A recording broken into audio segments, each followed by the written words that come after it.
Good afternoon, everyone, and welcome to our session on innovating environmental communication for impact. I am Mara Cepeda, Philippines correspondent for the Straits Times. Lovely to see everyone here. You know, much has changed in the way people talk about the environment. I mean, in the maybe about a decade ago, we're hearing a lot of fearful warnings about future catastrophes, but members of this panel are showing us that there is a better way to talk about the environment, something that's more accessible, more visual, relatable, closer to home and closer to the hearts of the people. And I'm so excited to pick your brains and to help us understand how to make environment talk sexy again. So right now it's my pleasure to introduce to you the esteemed members of our panel, starting with Miss Biena Magbitang, an award-winning Filipino journalist leading Climate Tracker Asia. We also have Mr. Keshav Jha, a senior manager for research and advocacy at ICLEI, Local Governments for Sustainability South Asia in India. Next up, we have one of my good friends, Miss Imelda Abano, a Filipina environmental journalist and media trainer for Earth Journalism Network. And lastly, Miss Abe Lim, a Malaysian environmental lawyer and founder and managing director of Responsible Projects Ventures. Abe, I understand that you have a little presentation for us this afternoon. Hello. Oh, yes, I do, but I'm going last, right? After. Oh, now. Okay. So, my name is Abby. Yeah, but a lot of people in Malaysia thinks I'm Abe or Abe. Clearly me as well, so sorry about that. No worries, all good. So, this is how I start my videos. I'm an accidental content creator, environmental lawyer, activist, ex-politician, and I always start off with, "Hi, this is Abby here," and that's why I'm starting my deck with this. So, who is this person? So before everything, I was an environmental lawyer in London. I came back, thought it was a radical thing to do to run in the state elections because it's always between two big coalitions. The messaging itself in their manifesto, it's always about economics, education, and poverty. But none of them seem to want to link it to climate in a form of, how it's all intertwined. And then I'm also a student, and I'm also known as this person that looks like a DJ that I don't know. So why I ran in the state elections was because we wanted climate policies to be in mainstream media, right? We ended up having 43 media articles when we only target for 14 in the span of 2 weeks.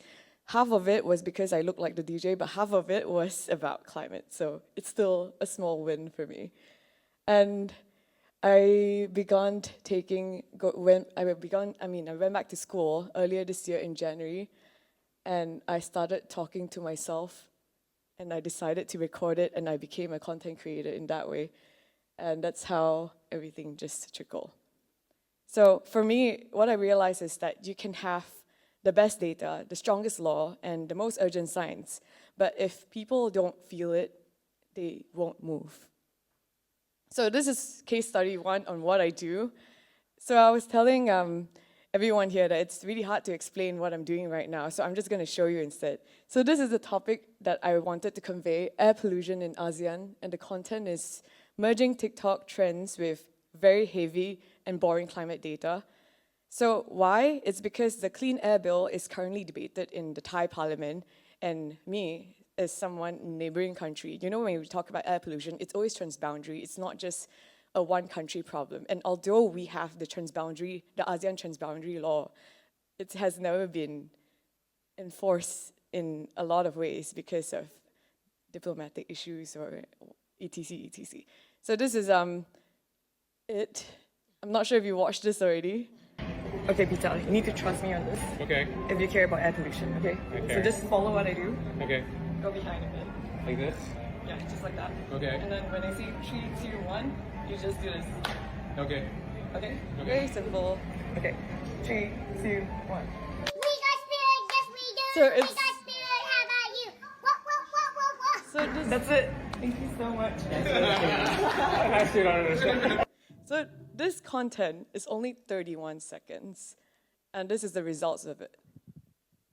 Almost, 399,000 views, 30 seconds, and it's very low production cost. No cost even. Just put my phone in front of a cup, and I'm like, hey, you're free for 10 seconds. Let's do this to leverage our platform. And we always look at this data set, right? Wait, the clicker. Okay, never mind. But our audience specifically, we wanted to target Thailand, and that's why I chose Peter. And a lot of the videos right now, we target non-followers instead of followers because people that follow me are already interested in climate. And I do not want that kind of, I like them, but like I also want to expand it to mainstream media. And yeah, if you're wondering how it goes behind the scenes, this is it. And you could see Malaysia a second because I'm Malaysian. The third will be Singapore. And from the third screenshot, when people like my reel, you could see the time when we clap, that's when people like it, that's the search. And then the shares, saves, comments. So for me, this is also a small win because we managed to translate really boring data into mainstream trends. And on the comments, I actually attached what's happening in Thailand right now, where it's very small.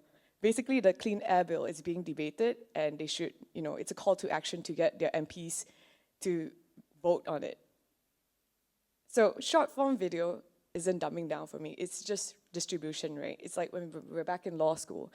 It's a form of communications as well. And for a decade, we've already tried the doom graph, the 2,100 sea level, and fear gets attention. That's why a lot of politicians use fear mongering, but it doesn't sustain action. And there are three problems that I realized. There's the audience shift, there's efficiency gap, and also a misinformation dynamic. So storytelling changes. Okay, I'm going to make this very short. I know it's an intro. It changes vote math when it's hyper-local and solution-tied, so risk-remedy role. And a lot of times from my videos, I will attach it to a call to action and also create an in-person event. So you could see this is me talking in a cave because this is what's happening in my hometown in Perak right now. There's a lot of mining going on. But if you know in Ipoh, if anyone here is from Perak, okay, probably not. If anyone here is from a place where there's hills surrounding you, you probably never even been to a cave. And that's what's happening in my hometown as well. We grew up being in a city surrounded by, beautiful cars and caves, but you never really explore what's in your hometown until it's too late. So I created an event where I'm like, you know what, let's get people into the caves. Let's show them what's in the caves. We have amazing prehistoric cave paintings that nobody knows about, and that can also be used as a form of environmental protection. Because if your country does not have strong environmental laws, the next set of laws you can use is the Heritage Law and also the Cultural Protection Act with UNESCO itself. So I use social media a lot.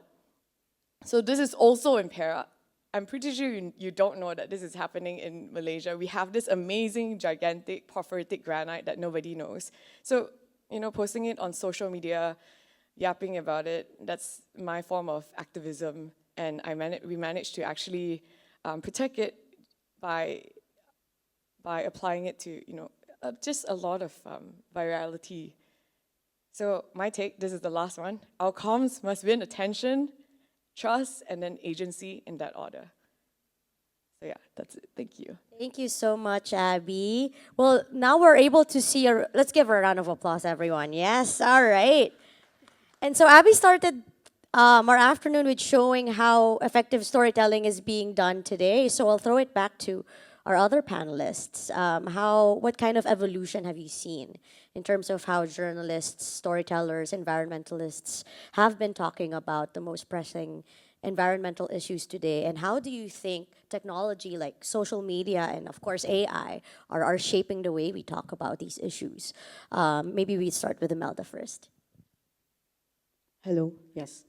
Thanks for that, Mara. I think what Abby has presented is just one example of why we really need to evolve in terms of environmental communication. It's because the challenges we face today, such as climate change, are very complex and urgent. And the traditional methods of raising awareness is no longer enough. So we need to move beyond sharing facts, and we must engage diverse audiences and needs to incorporate new technology and media platforms, of course, to reach people in ways that resonate with their values and experiences. If I may, I just would like to present two slides, just two slides on because EJN has innovated environmental communication across Asia and globally. So Earth Journalism Network, it's a global network of environmental journalists as well as programs that supports environmental reporting. So we have like a membership, members of more than 34,000 already. And we have trained, I think now it's more than 18,000 journalists. That's in Asia and globally. Um, Next slide, please. So how we work. Um, so we build journalist skills through targeted trainings and fellowships, the funding, and of course, mentoring story production, enabling new formats is what you have seen, because Ave is one of our Earth Shorts fellowship fellows just right now. It's the second batch of, second cohort of Earthshores Fellowship, where we collaborate with journalists and content creators as well in telling stories on climate change and biodiversity. And then that's enabling new formats and distribution. We also support podcasts and shorts or reels and strengthen journalist networks across the Pacific, Asia Pacific, and all of which has increased the quality and quantity and reach of environmental reporting. Thank you, Imelda. Keshav? Thank you very much. I'm Keshav from ICLEI, South Asia. ICLEI, just for some of you don't know, ICLEI is a global association of cities and local government. And the way we work, basically, we sensitize the local governments, basically cities and municipalities, where all the local actions basically happen on environment safety, on climate change, and all. So, as all of us know, we are in the climate emergency as declared by the United Nations, and we have seen a lot of heat waves. We have seen a lot of flood events happening across throughout the South Asian countries. So, what we essentially we need to do, we need to implement climate mitigation, adaptation, while we are reducing the emissions from the cities. We have to also look for adaptation solution. We have to how we can change, modify our ecosystem, how we can modify our urban systems to make it more adaptable to the changing climate. So that's essentially we do. We prepare a climate action plan. We support municipalities with baseline estimation of carbon greenhouse gas emissions, following the global protocol for accounting and reporting greenhouse gas emissions. And I also encourage all of you to kindly look for, there are a lot of softwares and online tools available where you can quantify and your emissions, your personal carbon footprint. You can see how much your daily practices with all the means, the transport, your emission, your electricity consumption, and how much you are causing to the carbon dioxide. So once you know, the first is awareness, how much you are causing, greenhouse gas emissions, and then look for solutions and opportunity for mitigating those emissions. And then, of course, there are some certain emissions that you can avoid, you cannot avoid. So then look for solutions that you can adapt to those. So I really encourage all of you to kindly go and calculate your per capita emission. There are a lot of online tools available, and also look for personal level, individual level. There are a lot of action that you can implement to reduce your emission and also build your personal adaptive capacity to reduce your vulnerability and exposure to the changing climate. So that's what essentially we do, and we help municipalities and the mayors to do the baseline assessment, do the science-based target setting, and then implement those climate mitigation and adaptation actions to achieve their net zero and climate resilient goal targets. Thank you, Keshav. Biana? Hi, I'm Biana from Climate Tracker. So, our organization is a nonprofit media organization that helps and incentivize journalists. So we've been also a grantee of EJN, and we've been working in the same space. But I think what sets us apart is we know that fear only wakes up people, but it doesn't sustain them. We know that what's not working is a communication that makes people feel guilty and feel small. So what we're trying to do right now is we're kind of like navigating intersectionality when it comes to environmental journalism. We are now asking, what do people care about, instead of how do we get people to care about the environment and climate. So a lot of the work that we've been doing right now is to democratize climate knowledge and education. One thing, aside from training content creators and also journalists, what we're focusing right now is an app that we are thinking and wishing to democratize climate knowledge in terms of moving away from that environment communication niche into an environmentally aware communication. We want to make as much as possible every reporter to be a climate reporter. So Climb Up, we are launching it next year.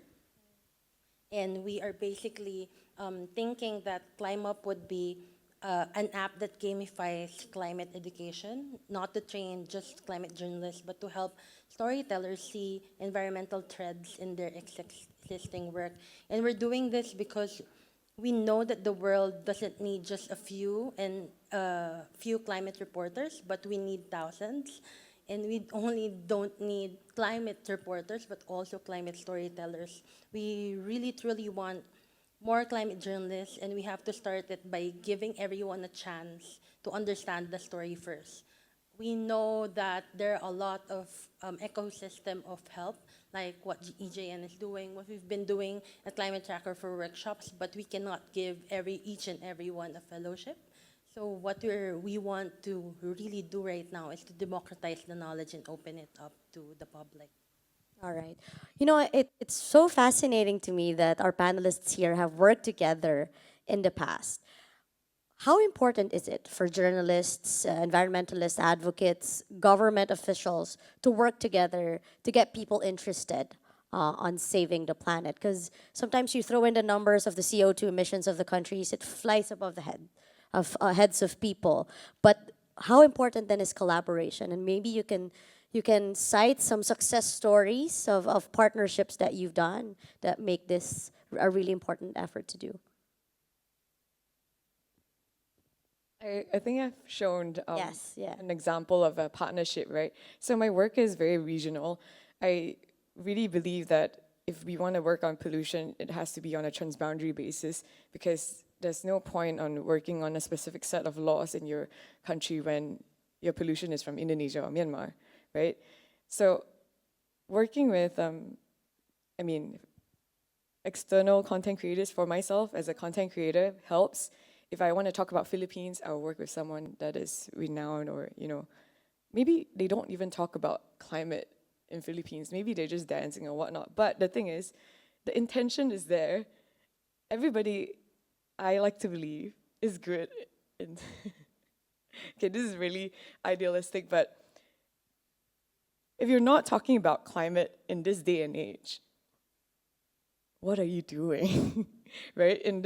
Because we're the first generation that has, you've probably heard this quote again and again, but if you talk about ESG, if you want to talk about ESG or climate disaster and all these terms about carbon credits and loss and damage, they didn't even appear before COVID. It didn't become mainstream before COVID. So everything, all these new climate terms are very new to a lot of people, and hence why the content that I'm focusing on is more on awareness, education, translating these into layman everyday terms, so that when people understand what is going on, then you can translate that into actions. You can translate them into votes. You can translate them into purchasing power. You can translate how they start behaving, start consuming.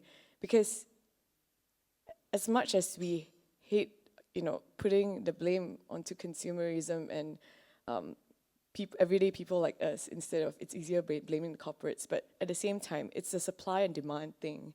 If people start shifting their behaviors, then that's when private sectors and corporations and governments and politicians who can start talking about the important things, which is climate to all of us here. I think on collaboration with the government, the approach is on capacity building rather than traditional press coverage. For example, in the Philippines right now, we are organizing pre-COP national pre-COP national coverage for the climate change international negotiations. So we are working with the Climate Change Commission in the Philippines, and what we aim to do is to help journalists understand governance or policy mechanisms and how communication of issues like climate policies matter for decision makers and public awareness. So bringing together journalists, local government officials, the business sector, and NGOs is one way to build the capacity of journalists in terms of reporting on climate change issues. So I just want to bring up one point when we are talking about environmental communication and sense of urgency of climate. The main thing we have to all understand, where it's not a single entity or a government or a private sector can solve this crisis. We all have to come together. It has to be a multi-stakeholder driven process, and that's what essentially whenever we work with cities, we ensure that we have a multi-stakeholder consultation happening with the ground, with the local community. So we engage with them, we understand their priority, their issues and challenges, and we bring those practices inside the action plan and also implement those priority and solutions. One of the things that we are also hearing these days, the cost of inaction is getting unaffordable for so many countries, especially for low income and also for coastal island nations. If we don't act urgently on environment, on climate, we are going to have a catastrophic future, which will be very detrimental for the future generation. So we have to act urgently, and we have to, of course, look at in our own personal capacity what all things we can do to mitigate our emissions and also adapt to the changing environment. One example I can give from India, we have something called Lifestyle for Environment. It's called LIFE, which is a national initiative by Government of India, where one of the critical component is environmental responsible behavior, where everybody is encouraged to take up simple measures like reducing their waste, reducing their unnecessary electricity uses, or using public transportation. So there are several things that one can do, the community can do to safeguard their environment, to protect the environment, and then contribute to the climate cause. So those things need to be promoted, and we need to talk more and more about it, and also mobilize resources for the local community to do those pilot action on ground, be it for renewable energy, for energy efficiency, for waste management, for sustainable transportation. We have to also promote the cycling and walking in our city. We don't have to rely only on the motor-based transportation, but promote more cycling and more non-motorized transportation. So yeah. Yana? I think the elephant in the room is in the environmental space. It's always easy to just pick a side. But what people don't understand is there's really a gray line between everything, because you really need collaboration of all sides. So as journalists, we basically provide the neutral space for the both sides to come together. In what we do at Climate Tracker, we also do a lot of focus group discussions in basically building the gap between the advocates and also the government, for them to have a neutral space to talk to each other. That's what's actually needed to happen, because what's happening, I've been to a lot of negotiations to know that it's always gonna be your negotiator holding on to a bargaining chip. But what really needs to happen is for everyone to talk together and really have a North Star. For me, it's not really always about instilling fear to people and making them understand that the world is not really is already dying, but making them understand and making them feel that it's still worth saving. You mentioned about making people feel that it's still worth living despite all of the challenges that we're facing today.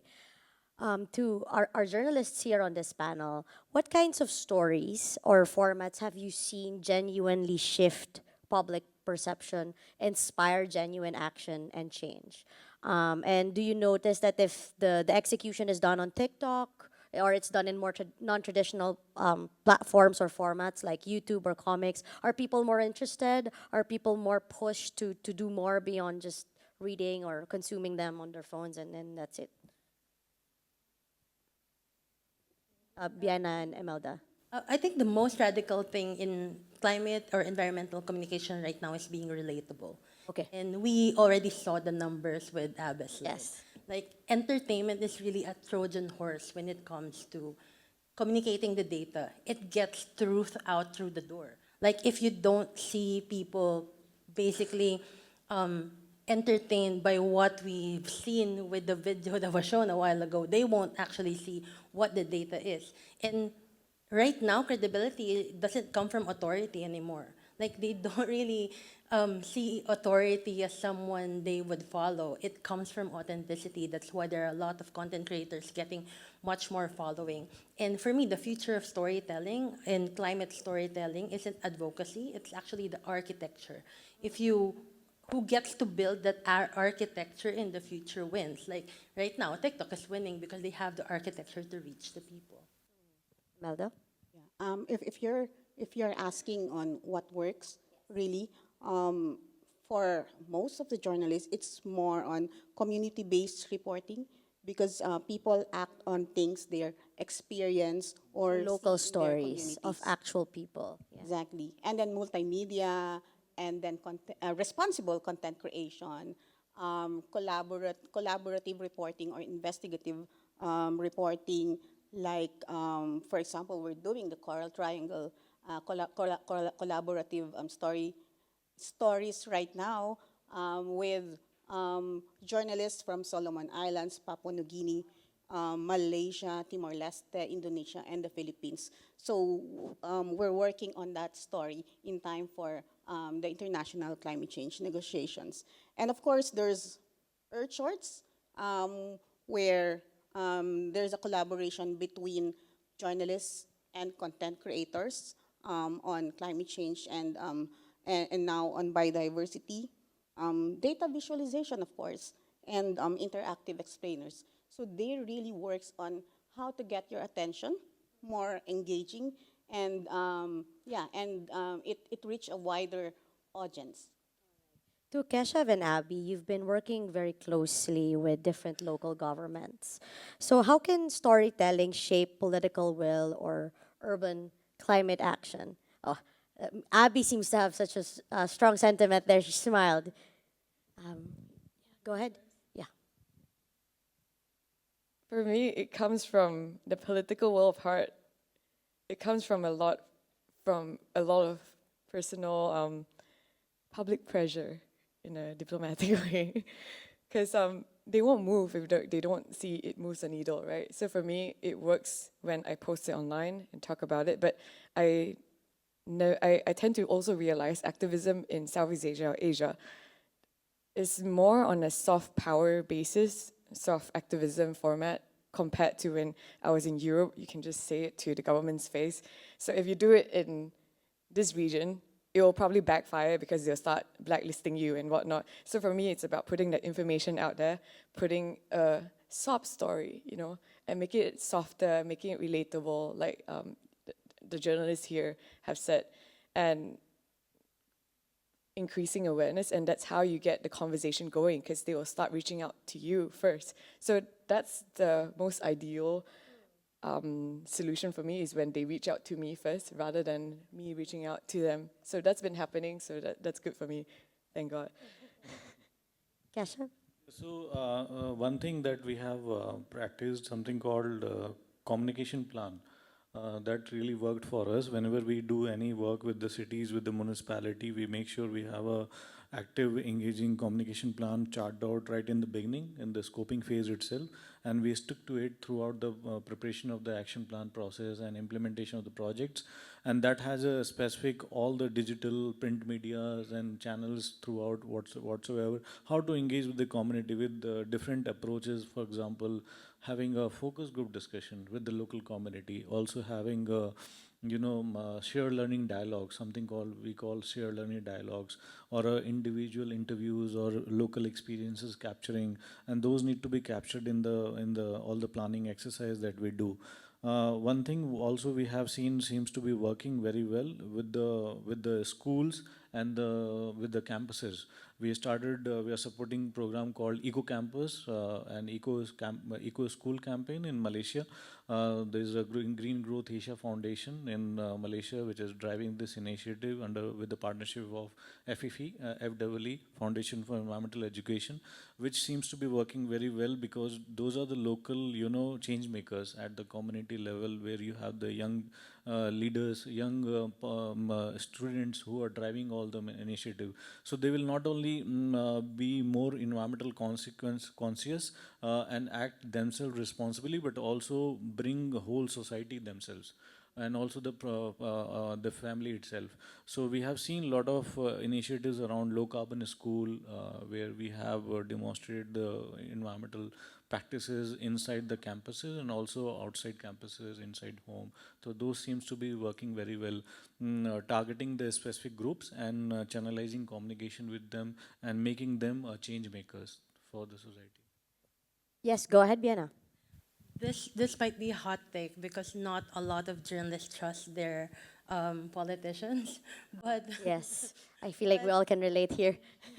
but no politician wants to let the earth die. All of them have good intentions, and from my years of being a journalist, I realized that just don't know what's happening, and sometimes their staff also don't know what's happening. And what's happening is when they give brief to their bosses and to the politicians, they basically just get everything that they gather online. And what we know is, of course, all the data available online are sometimes a venue for greenwashing because that's where the money is.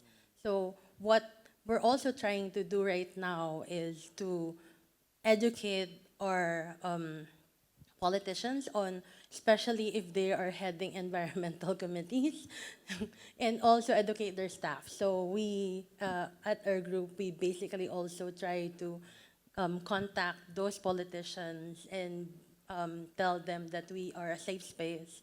We won't report about uh, you not knowing this, but it's important for you to actually know this, for you not to, for lack of a better term, sound stupid when you're giving your speeches or drafting your bills or reports. It's about building rapport and trust that whatever information that they share with you or whatever project that you guys work on, it's something that will be for the benefit of all and will not hurt anyone's reputations or projects or whatnot. All right, before we open the floor to Q&A with the audience, I'd like to throw one question for all of our panelists. If you could change one thing about how Asia communicates climate and sustainability issues, what would it be and why? I'll go first. I would shift the focus from global narratives to deeply local stories. Too often, communication is top-down, very technical, and or disconnected from people's realities. We really need to elevate the voices of the women, the I agree. farmers, fisher folk, the youth, of course, and the indigenous peoples, because stories should be more relatable, urgent, and actionable. Thank you, Imelda. So one thing is very important for me, specifically what I have seen. When we talk about the public budgets, the government budgets, those are very, very limited. We cannot rely only on the government public sources of money to implement these environment and climate initiatives on ground. Those are always very limited. So we need to basically mobilize private sector sources, the private funding, the investment which can implement, which has basically all pool of money to require for the investment on ground. So we need to definitely engage more effectively with the private sector, with the businesses, investors, and bring them on community level to implement those projects, because we cannot totally, completely leave it to the government or for the public funds to invest those money required. So that would be very important for me. My appeal to newsrooms and all reporters has always been the same, that environmental reporter, oh no, every reporter should be an environmental and climate reporter, because climate should not be a content, it should be a context in what we are reporting. It should stop to feel preachy when we're reporting about climate. People feel need to be seen, and they don't need to be taught about what's already happening. And when every storyteller and not just reporter actually has that environmental awareness, we will be able to spread the message organically and into audiences that we as journalists cannot reach. Like if a beauty blogger now talks about how the sun is affecting your skin, or how your sunscreen is actually hurting corals, like things like that will definitely change the game for environment and reporting. So it's really a matter of reframing it for the modern audience. And also, I personally feel that in this region, a lot of think tanks and foundations or schools, they should start also reaching out to content creators really, because I just read this amazing report by the Singapore International Foundation. They have an entire report just on water and sustainability. It's incredible. And I made a video about this, and it reaches almost 100, 200K views. But for them in their website, the traction is less than 1,000. So it's about merging these different elements, between content creators and, foundations or think tanks, politicians and businesses, whatnot. Because like what you mentioned, a lot of corporations, they have their funds on ESG requirements and whatnot, but all they're doing that right now is tree planting, which is at best the bare minimum. Oh no, okay, not really effective.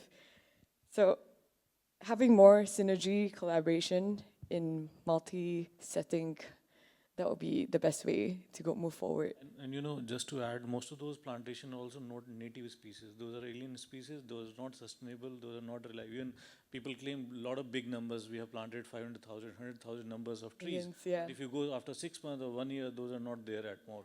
So they are very dormant, sensitive species. So they don't last longer.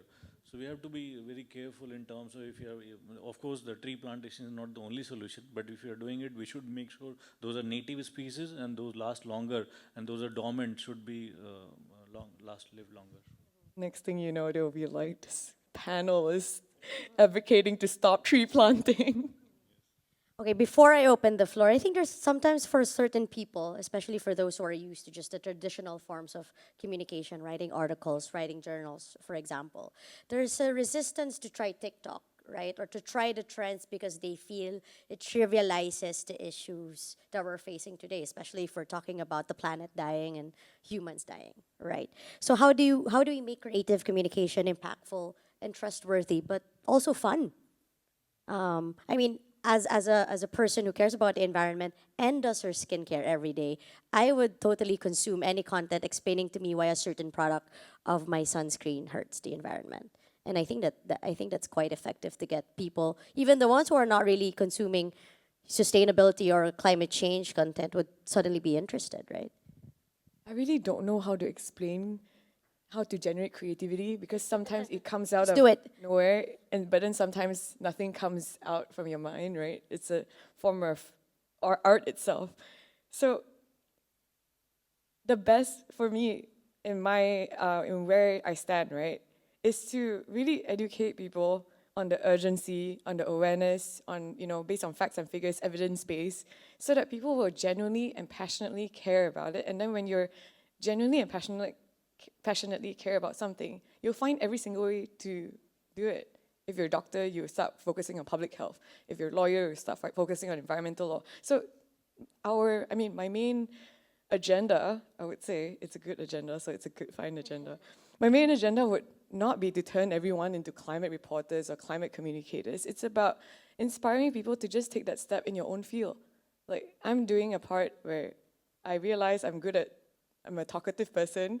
I like talking to myself, and I just started to film myself because why?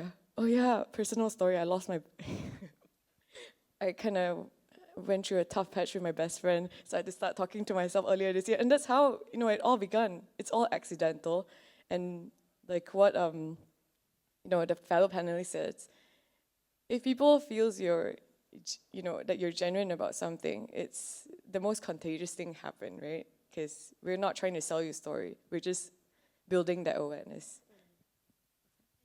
Sorry, TMI. Oh no, it's not TMI. I think for the longest time, we've been speaking the climate speak through science and data, but what we really need to change is to speak the language of daily life. And that's actually what's happening right now. As I said a while ago, entertainment is really a Trojan horse. So if you link everything to environment, it really comes back to it. Like, just recently, we actually published a story about mangoes in Thailand, and people thought it's a food story, but we basically reframe it in a way that there are a glut of mangoes. Mangoes are now just a short of $1 in Thailand. Many farmers are actually not selling it anymore because it's too cheap. And that's because Thailand is becoming very cold right now. And the Didn't know cold that. environment is really good for mangoes and things like that. Like, you have to just have an opening. So when we do our stories right now, especially for TikTok, we do the sandwich method, wherein we try to just lure people first. Basically, if you are into skincare, we talk about Kind of like skin clickbait, but first. not really. Good clickbait. But we pepper it with the data, but in a way that people won't be alienated with it. Like, we have to use words that they use in their daily lives, and information that they can share. Like, when you're doing stories right now, it's not enough that it's putting out awareness, but you also have to think if it's relatable, and is it something that people will care about, and is it something that they will share to their friends? Because having a website or having an article is not doing the thing anymore. Like, people don't go type websites in right now. Not anymore, no. And they just, whenever we do our workshops, what we do is this. I ask people to get their phones and ask them to do the scrolling method. And if you do that, you will realize that it's so easy for people to just don't like ignore you, like don't listen to you. But if you actually lure them in and you talk their language, they will definitely listen to you. That's why a lot of TikTok creators right now have the same formulaic thing when they're doing their content, because that's what lure people in. You basically, it's right now the currency is not just views, that's vanity. The numbers, that's vanity. You have to build a community. Yeah, I agree. Wait, I just want to add like a short information. I just had this conversation with my Gen Z brother. He is born in 2004. We're talking about TikTok right here and Instagram Reels, right? So I just asked him this one question. I'm like, hey, what do you scroll on nowadays? And is it Instagram or TikTok? And he just looked at me. He's like, Instagram is for old people. I'm like, Wow, I felt my age right there. yeah. And I'm like, oh, so is it TikTok? And he's like, TikTok's okay sometimes, but the next thing is YouTube Shorts. So for him, all his friends are using YouTube Shorts. And I also realized there's a trend within content creators that made it in the short form content world, they're going to long form content. They're going back to YouTube. So they're putting back their short form content on YouTube Shorts, but at the same time putting it on long form, which personally I feel really interesting. So if you could share any on that. Sorry, I'm asking the question. And you actually know why long form content works right now, and low production content also works because those kids you think you can reach at TikTok are not on TikTok anymore. Who here knows Lemonade? Because Lemonade is their kind of Pinterest. What they're doing with the YouTube long form uh, content right now is they're doing it, consuming it like a podcast. Mr. Beast, right? That's why he's so big in whatever form of content that he Like, does. they are consuming it alongside what they're doing. Like that's why a lot of kids right now are not on any platform that they're on Discord because they're trying to like one thing that you will see on TikTok that's why it's thriving is because people are communicating inside it. There's an instantaneous feeling that if you want people to agree to you or disagree with you, you just go to the comment section and you will see what you can already see the site guys, and that's not possible with us with the millennial generation before. Like you have to go to Reddit to see if people actually agree with you, or one way back you go to forums. But the instantaneous, that's why we also have to be inside the comment section and manage it really because that's where the communication is happening. That's why it's still the mindset shift towards intersectionality. Because young storytellers right now get that climate change connects to everything: health, livelihood, jobs, and justice. So they get that it's really um, moves. It is more inclusive right now, especially with young storytellers and content creators as well. Keshav, you wanted to add? So just to give one example, what we also seems to be working these days in environmental communication is the basically the cost and the monetary angle to the communication. Monetary Monetary, angle. monetary Oh angle. yeah, anything about money and how I might lose money because of Exactly. the Yeah. bad environment practices. I think that's gonna go viral. So, for example, there was a lot of research these days which says that if you invest $1 of investment today's in the sustainable infrastructure can save you, avoid you $7 to $10 of losses in the near future. So, so you take those investment, those expenses not as expenses, but treat it as an investment in your future, greener future. And what we have also seen seems to be working in the local level, at the community level, is that whenever we go and talk to them, okay, let's implement this project, which may be the low-hanging project. For example, changing just the street light to the sodium vapor lamps to the LED. They may say, oh, this will have this much of investment, this much cost. But if we can tell them, this will not only help you reduce the carbon emission, but it will help you reduce your monetary bill, monthly electricity bill, and immediately strike them. It may immediately make them interested to implement the project. So they are ready to bring the budget from their own municipality budget and invest into that infrastructure upgrade, retrofitting, energy efficient street lighting projects.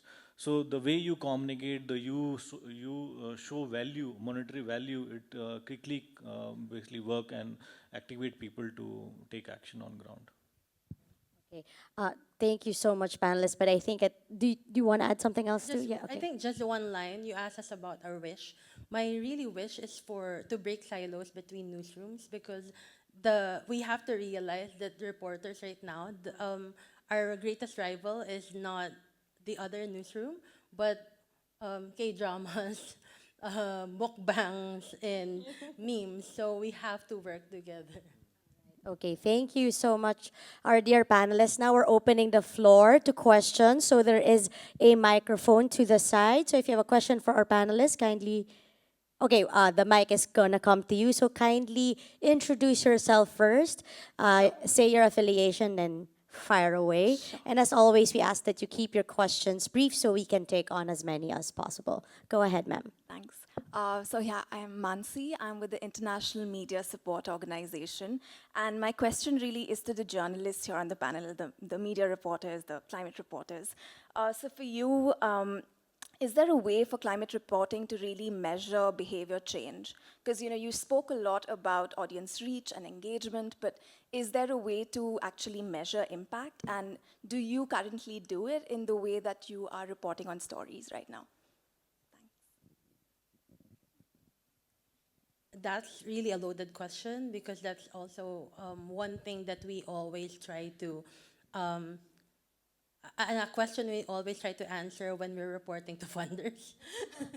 But what I can say is we have to shift the mindset as well when it comes to behavioral change. When it comes to climate reporting, the behavioral change should not just be measured by public behavioral change because there are a lot of things that actually that there are a lot of factors that goes into behavioral change of the public.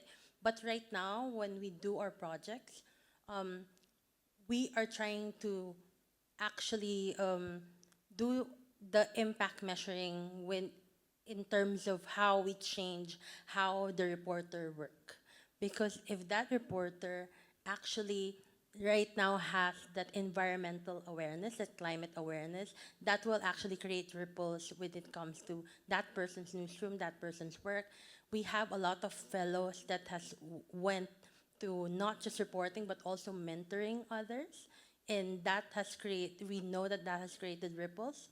We now have a lot of content creators that we trained who are also collaborating with governments and also collaborating with other content creators, and that I think has to be the new barometer for really exacting impact when it comes to programmatic journalism work, because I hate to say this, but behavioral change is something that we really can't rely journalism to do.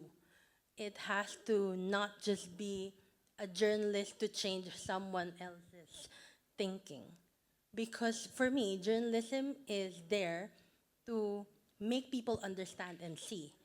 And what they gather from someone's journalistic work is for them to actually understand and for them to actually digest. Like it's always unfair to think that a journalist's work will change the world, even though we want to do that. but but it's always good to bet on a journalist to seek the truth and to make people accountable. Yeah, I agree with Vienna. I'll tell you two instances, two specific instances. One is for the content creators that we've trained, mentored. They used to just post anything without any credibility or without fact checking. And right now, the first cohort of the Earth Shorts Fellowship, they're now uh, stating their references, fact checking, and communicating more on the human side of the stories. So that's for the content creators. And another story is that in the Pacific Islands, in the Solomons, um, we supported a journalist who wrote about the out migration of one community there. And then I think it's, it's the president who saw the story, and it's in the Twitter as well.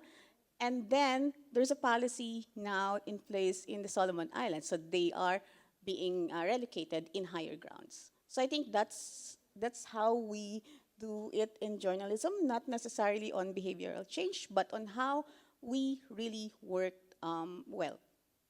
And I think one concrete example that we can see right now is people ask me why we all work together because we run in the same space, and that same space has become larger. That's why a lot of the journalists that you see here has also become both of our fellows, and not because they're the only people who apply, but because we are impacting them in a way that they are now caring about what are the social issues that needs to be talked about. Okay. Is there next question for our panelists? Yes, the gentleman at the back.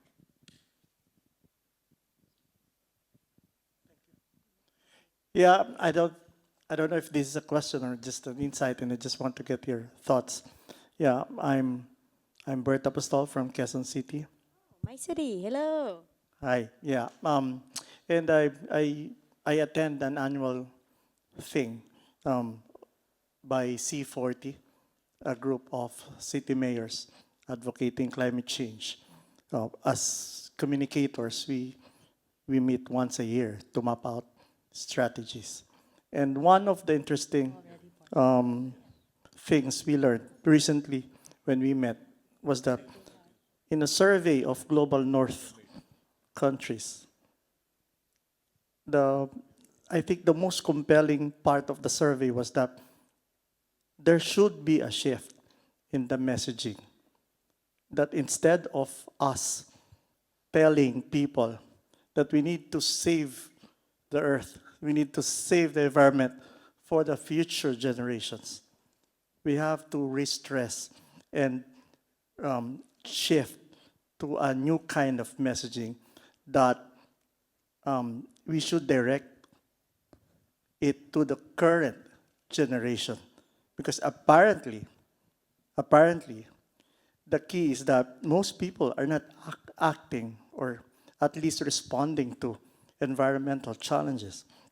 It's the fact that it's not resonating with them because the message is for your kids, for the future. So we might as well shift our messaging to the current generation that this problem will impact us more and the future generation eventually. But the shift in messaging is crucial. So I just want to get your thoughts on this if you agree or not. So Mr. Engelbert is asking, how do you make the young generation today be at the forefront of our fight for the environment? And maybe I'd like this question to be answered by Abby and Keshav first. Yes. I completely agree with what you said. Instead of, the doom and gloom, we show them why they have to. We show them the problem. So a lot of my case studies, I just show them what's happening and what's going on. What can we do about it? Then you get comments, you get engagement when you kind of kick back the questions back into them. Because fear mongering does not really work anymore. And behavioral change can be the best metric to actually see it. It's through votes and elections. That's your best metric itself, or a form of consumerism. How much are they buying clean beauty? How much are they buying normal, unsustainable packaging? So these metrics are ones that I also look into. And as a lawyer myself, I always analyze in a full context. What's the problem? What's the law we can use? What other creative agencies? And then who is the defendant and who are the other potential? Okay, but everyone we have our own ways to solving problems.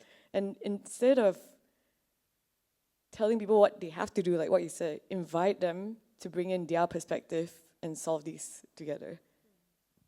Keshav?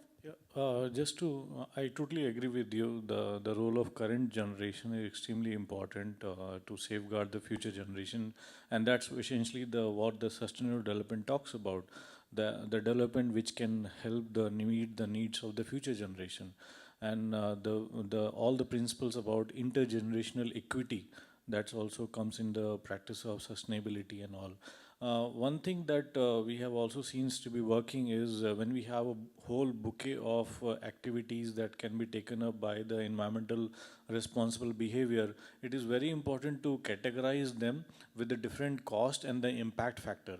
what we have seen to be working is that there are a lot of low cost intervention, low cost measures, but with a high impact intervention. So it's very important to prioritize those measures first. For example, the switching of electricity, or reducing your waste, or adopting to the non-motorized transportation, things like that, which has a very low cost initiative, but it has a very high impact. So it's very important to prioritize those sort of intervention with the local community and the young generation, and then see the change happening through current initiative. Thank you. I also want to add one case study. So one of my mini strategy is I always complement good policies from anywhere. It can be, for example, in Singapore, you have this thing called a climate voucher. I'm not sure you know. In Malaysia, we don't really have it. So I would start talking about, hey, from tomorrow, Singapore is actually implementing a climate voucher from this date to this date, and anyone can start, trading in their appliances, blah, blah, blah. So in the form of engagement, I get my Malaysian viewers or any other viewers from other countries be like questioning why don't we have it in my country? So that's one example. And then there can be other policies. I mean, I use Singapore a lot because it's the closest to us in Malaysia. So, and we always have this food rivalry, right? Oh, yes. Between our nasi lemak, chendol. So how it's about translating that into policies as well. And yeah, So maybe I can give one example from Malaysia. There is something called DTRC, Drive-Through Recycle Center.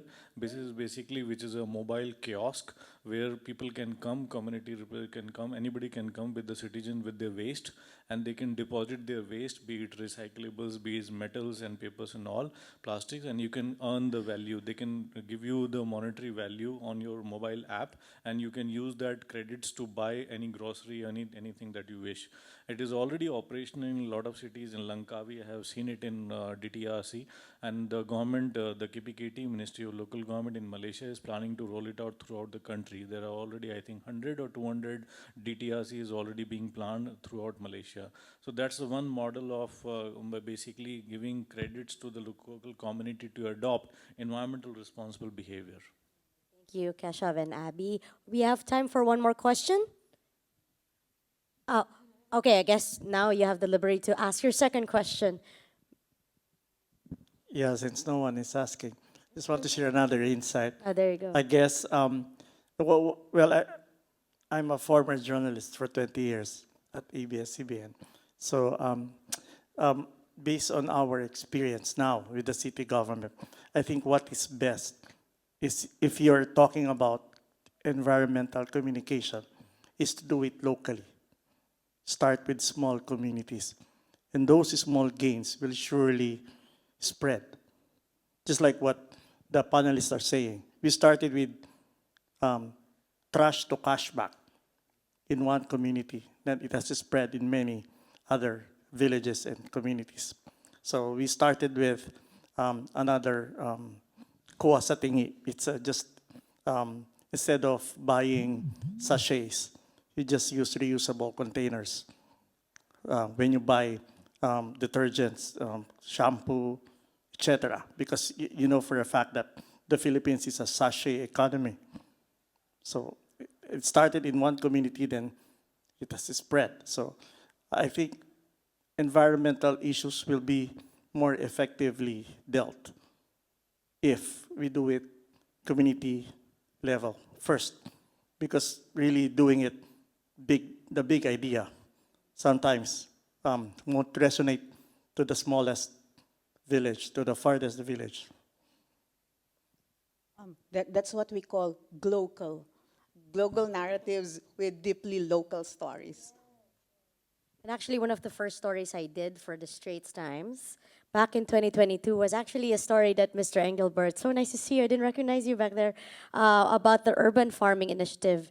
I'm so proud of my city. It's a really good look. I'm a happy voter right here. So it's the city government helps farmers grow their own vegetables, and these same vegetables, the city links them to the local milk banks, right? And you also give the products to the pregnant women, the indigent pregnant women and families that need it. So it's really a circular economy.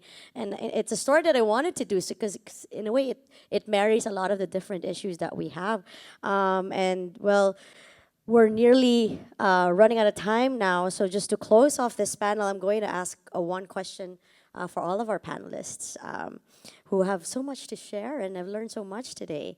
But okay, here we go. What's one mindset shift that gives you hope for the next generation of communicators today? Me first. Yeah. Just do your best. We're all gonna die anyways. Oh. Do your best. And I mean, there's no point wallowing into all these doom and gloom, right?